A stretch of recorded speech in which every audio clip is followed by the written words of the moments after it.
అందరికీ నమస్కారం. నేను మీ సంపత్ నాయకుని.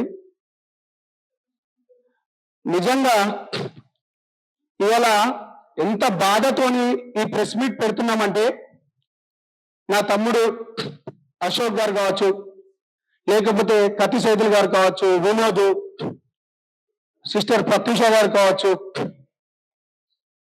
అదేవిధంగా సంతోష్ గారు కావచ్చు.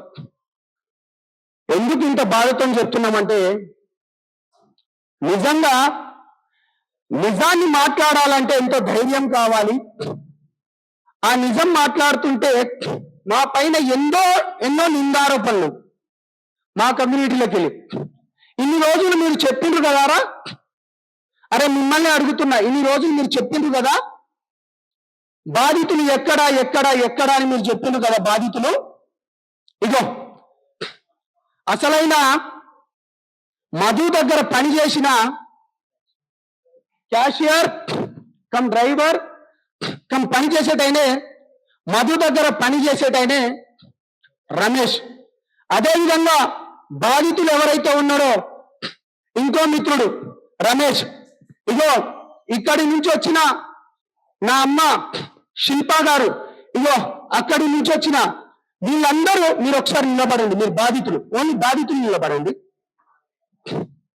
వీళ్ళందరూ మీరు ఎక్కడా ఎక్కడా ఎక్కడా ఈ రోజులని మీరు చెప్పింది కదా, ఎక్కడ అన్నారు కదా, వీళ్ళందరూ బాధితులు. కదా అడిగేటోళ్ళు మీకు నేను చెప్తున్నా. ఇక మంగ్లీ గారి గురించి వస్తాను. మంగ్లీ గారి గురించి నేను పదే చెప్పాను. మంగ్లీ గారికి దీనికి సంబంధం లేదన్నది ఒకసారి ఈ ఆడియో కూడా వినండి. ఒక్క నిమిషం. చేయరు కూడా. ఈ మైక్రో ఫైనాన్స్ కేసు చీటింగ్ కంపెనీకి డబ్బులు వసూలు చేసిన వివాదంలో నాకు ఎలాంటి సంబంధం కూడా లేదు. మధు నాయక్ ను మా కమ్యూనిటీ ప్రోగ్రామ్ లో భాగంగా నన్ను నా తమ్ముడు శివాను కలిసిన మాట వాస్తవమే. కానీ అతను చేసే వ్యాపార వ్యవహారాలు, అతని వ్యక్తిగత జీవితానికి సంబంధించినటువంటి సమాచారం ఇది మంగ్లీ గారు రిలీజ్ చేసిన రెండో వీడియో.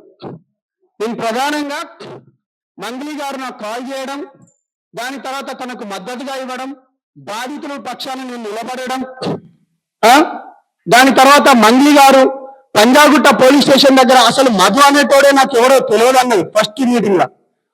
రెండోసారి ఫస్ట్ ఏమో నాకు తెలియదు అన్నది, దాని తర్వాత రెండోసారి కూర్చొని క్లారిటీ ఇచ్చుకున్నది. ఏంటిదని, మధుతోని మా కమ్యూనిటీ మీటింగ్ లో కలిసినాం అన్నావు, బాగానే ఉంది. మంగ్లీ గారు ఇక్కడ ఉన్నది ఎవరండి, ఈ ఫోటో దీంట్లో ఉన్నది ఎవరండి? నిజాయితీగా నిలబడితే మా పైన నిందారోపణలా, ప్రతి ఒక్కడు మా గురించి అవాకులు చవాకులు పోలుస్తాడా? నిజాలంటే బయట పెట్టండి అన్నారు కదా. ఇక నేను దీనికంటే నిజాన్ని నేనేం మాట్లాడలేను. ఇగో బాధితులు ఎంతెంత ఇచ్చిందనేది, అరే ఇవన్నీ ప్రామిసరీ నోట్లు, ఇదంతా ప్రామిసరీ నోట్లు. వీళ్ళంతా మధు బాధితులు. వీళ్ళంతా ఎఫ్ఐఆర్ కాపీ చూడండి కదా. రమావత్ హనుమ 81,20,000 ఇవి ఇచ్చేయండి. ఒక్క నిమిషం. ఓకే ఉండని. దాని తర్వాత రమావత్ నగేష్ 15,84,000. రమావత్ పీక్య 34,39,000. రమావత్ చంద సన్ ఆఫ్ కీరియా 34,40,000. ఇంకా ఇవన్నీ ఇన్ని కాపీలు ఉన్నాయండి. ఇవి 1, 2, 3 కాదు. ఇది ఒక్క బాధితుల దగ్గర అనేక తండాల నుంచి వచ్చింది. సిగ్గుపడాలి కదా, ఇప్పుడు నిజాన్ని నిర్భయంగా మాట్లాడాలి కదా. మంగ్లీ గారికి ఎవరెవరైతే సపోర్ట్ చేస్తున్నారో, నేను మంగ్లీ గారి పైన ఏమంటున్నంటే, తెలియదు అన్నావు, నాకెవరో సంబంధం లేదన్నావు, ఫోటోలు బయటకు వచ్చినాయి, నీతోని మిమ్మల్ని కార్లు ఎక్కించుకున్న వ్యక్తి కూడా ఇక్కడే ఉన్నాడు. నేను కూడా మీకు ఇప్పుడు ఏమంటలేను, నాతోని ఎందుకు అబద్ధాలు ఆడిండ్రు అంటున్నాను. నిజాలు బయటికి రావాలి కదా అంటున్నాను.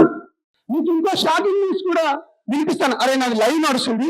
మినిస్టర్ గారి మనవడైన, కర్ణాటక మినిస్టర్ గారి మనవడైన 80 లక్షల రూపాయలు ఇచ్చింది కూడా నేను నా మొబైల్లో లైవ్ నడుస్తుంది కాబట్టి అది కూడా నేను మీడియాకి ఇస్తుంది. ఒక మాట చెప్పి నేను ఇక బాధితులతో మాట్లాడిస్తా. చాలా మంది అంటున్నారు గిరిజన బిడ్డ కదా, మన లంబాడి పాటలు పాడింది కదా, లేకపోతే మన పైన మనకేంటి అంటున్నారు. మరి ఇక్కడ ఉన్న వాళ్ళందరూ ఏ కమ్యూనిటీ వాళ్ళండి? నీ పేరేంటిది? రమావత్ రమేష్. నీ పేరు? రమావత్ రమేష్. నీ పేరు? అజయ్ నాయక్. రమావత్. నీ పేరు? మానవత్ భగవాన్. నీ పేరు? రమావత్ హనుమ. నీ పేరు? రమావత్ చంద. అమ్మ నీ పేరు? కుర్ర శిల్ప. కుర్ర శిల్ప. అన్న నీ పేరు? రమావత్ పిక్కె నాయక్. రమావత్ పిక్కెనక్. తమ్ముడు నీ పేరు? ధనావత్ శివ. ధనావత్ శివ. నీ పేరు? శ్రీనివాస్. ఆ? శ్రీనివాస్. మెజారిటీ మోసపోయింది లంబాడి బంజారా బిడ్డలే. మొదటి నుంచి నేను మొత్తుకుంటున్నా. నేను విజయవాడలో ఉన్నా. మల్లి గారు నీకు ఆ రోజు చెప్పినాను, మీరు నాకు కాల్ చేసేటప్పుడు తప్పు నిజాన్ని నిర్భయంగా మాట్లాడండి అన్నా. మధు నీకు తెలుసా అంటే తెలవదు అన్నావు. ఇవన్నీ సాక్ష్యం కాదా?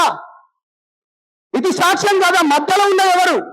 ఇంకా ఈ ఆమీర్ పటేల్ అనే వ్యక్తి గురించి మీకు చెప్తే కళ్ళు నిద్రపోతాయి. ఇన్స్టాగ్రామ్ లో ఒక్కొక్కటి చూడండి, నిజాలు బయటకు వస్తాయి. నిజానికి బలం ఎక్కువ. అరే నీకే చెప్తున్నా, నిజానికి బలం ఎక్కువ. మీ పేర్లు తీసుకునే ఆ స్థాయి కాదు మీది.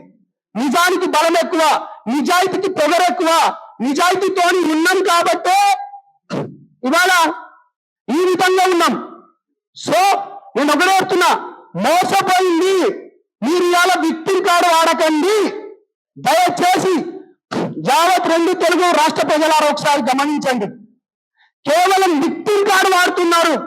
ఆ విక్టిమ్ కార్డు వాడకండి. ఇక్కడ ఉన్నది మొత్తం లంబాడి బిడ్డలే, బంజారా బిడ్డలే. చాలా క్లారిటీ చేస్తున్నాను అన్న. వాళ్ళ అన్న దాని గురించి క్లారిటీ తర్వాత ఇద్దాం. ఫస్ట్ బాధితులతో మాట్లాడదాం. చెప్పండి ప్లీజ్ అన్న. నేను ఏమంటున్నా అంటే అన్న,